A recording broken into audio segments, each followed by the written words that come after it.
বাসন তো আমি মেজে ঘষে নিয়েছিলাম, আমি পুকুরের জলে এখন একটা একটা করে ধুয়ে নিচ্ছিলাম সব থালা বাসনই।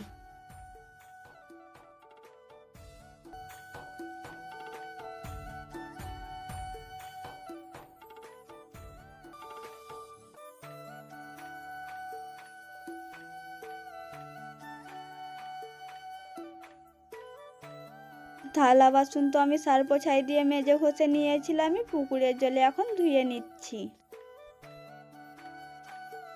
হয়ে গিয়েছিল, আমি তো ঘর থেকে জামা নিয়ে এসেছিলাম, জামাও তো চেঞ্জ করে নিয়েছিল আমার বর চান করে। আর এদিকে যাচ্ছে এখন, অনেক ঠান্ডা লাগছে বলে বলছিল তো যে অনেক ঠান্ডা লাগছে। আর আমি এইদিকে দেখো, আমি তো এসেই খড় নিয়ে চলে এসেছিলাম আমার বরদের জন্য। আমার বরদেরকে তো অনেক ঠান্ডা লাগছিল, তো তাই খড় নিয়ে এসেছিলাম আগুন ধরিয়ে দেবো বলে। আর আগুন পোহাবে তো, তাহলে খানিক তাপটা পাবে আর ঠান্ডা সিদ্ধ করতে লেগেছিল।